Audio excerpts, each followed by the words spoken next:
أنا مدربة تعليق صوتي، ومؤخرا بقيت بدرب الناس في ورش منفصلة على تحسين صوتهم. هو الصوت ينفع يتحسن؟ ومن التجارب اللي أنا مريت بيها في الورش دي إن الناس بتتعرض للتنمر بسبب صوتها. انت راجل وصوتك قالب على ست غصب عنك، تنمر. الناس بتتعرض يعني هتبدأ ان هي تتنمر عليك، وحرفيا موضوع فارق جدا في النفسية، وطبيعي ان هو يفرق في النفسية. صوت ست، هي يعني هي اوريدي ست وصوتها قلب على راجل شوية بسبب ان هي بتستخدم، يعني بتتكلم من منطقة عميقة شوية في الصوت، فصوتها خشن، فهي دايما طول عمرها الناس شايفينها ان هي حد صعب، حد شخصيته جامدة وناشفة ومش لذيذة.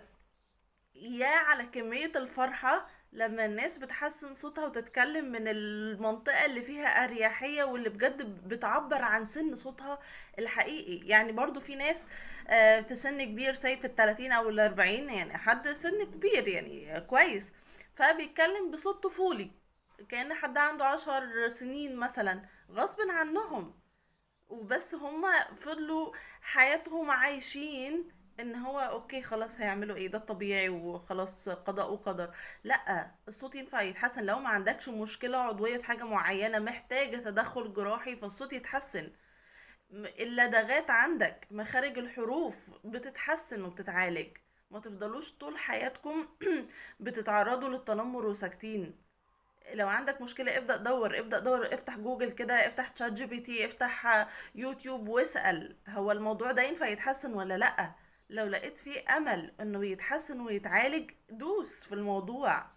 وانا بما اني مدربة بالمجال ده، وبجد شهدت تجارب، والحمد لله عملنا يعني تحول في الصوت رهيب، اللي هو انت غيرت حياة بني ادم. مش عشان تشتغل في المجال بتاع الفويس اوفر يعني، مش الورش دي كانت في البداية غرضها للناس اللي داخلة في مجال الفويس اوفر، فبتحسن صوتها اكتر، فعاوزة تشتغل فيه. اوكي، ده شغل، اوكي اي حد ممكن يدرب للشغل، بس انك تفرق في نفسية حد فغيرت حياته كاملة، ده المهم قوي. يعني دي حاجة فارقة بجد.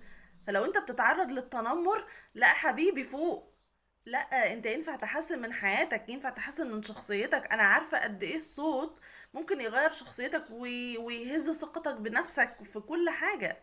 فلا اتكلم، ولا ينفع صوتك يتعالج. والناس اللي كانت بتتريق على ورش تحسين الصوت، لا، الناس عندها مشاكل بجد، وبجد صوتها بيفرق وصوتها بيتحسن من خلال التدريب.